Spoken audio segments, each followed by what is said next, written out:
I've done a great deal of camping in my life, mostly solo camping out in the wilderness.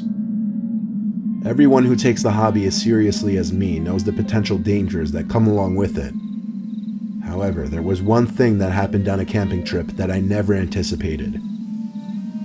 I was in my tent, which sat next to a small, flowing river. My campfire was breathing its last breaths, and I was already laying in my sleeping bag trying to sleep. I started to hear something circling around my tent. At first, it started as big, heavy branches snapping in the distance. Then it turned to closer steps on the forest floor surrounding my tent. I ruled it out as being a bear or a larger animal because the footsteps didn't seem heavy enough. Plus, the fire would more often than not draw such animals away. To be safe, I still stayed inside the tent to refrain from making any noise. But the steps just kept circling around my tent. Finally, I called out, "Hello?" The steps didn't stop. Now I sat up, ready to take a quick look outside. I unzipped the tent and crawled outside. I still heard the footsteps, but now it seemed whatever was making the footsteps was being more cautious about moving around so loudly.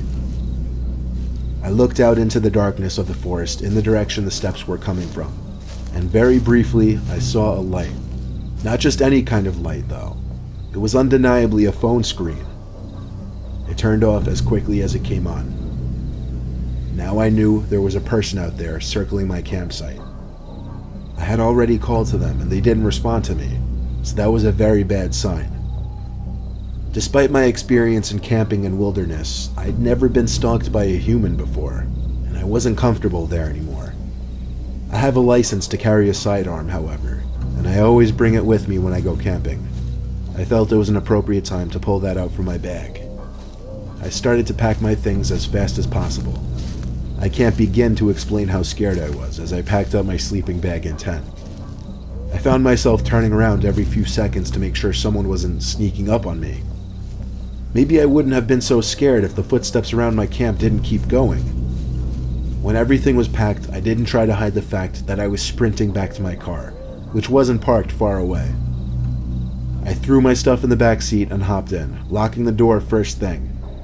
I turned the car on, and as I put it in drive, the car started to wobble and shake, and I heard a terrible scraping noise. I stopped the car. A low tire pressure alert came on for all 4 tires, and I knew then that all 4 tires had been slashed by somebody. I couldn't possibly move that car without destroying my wheels, so I sat there in a pitch-black forest with the only light being from my headlights. I was afraid to look outside in any direction, for someone could be hidden, watching from any possible direction. I sat there for a few seconds with my whole body shaking. I finally grabbed my phone to call the police. At the same time, I looked in the rearview mirror, and I saw someone standing at the trunk of my car. My heart was in my stomach at this point. I don't know how I didn't scream. I took a deep breath, grabbed the handgun sitting in the passenger seat, opened the door, and stepped out with aggression. I aimed the gun at the person standing at the back of my car, who raised his hands in the air. I screamed at him as loud and aggressively as I could. I backed away into the woods, and once I couldn't see him anymore, I got back in my car and called the police. I told them to come to the dirt parking area for the particular park I was camping in. They said a state trooper would be en route. I called my towing company in the meantime while waiting for the trooper to arrive, all while my body was still shaking and I was still cautiously checking my surroundings.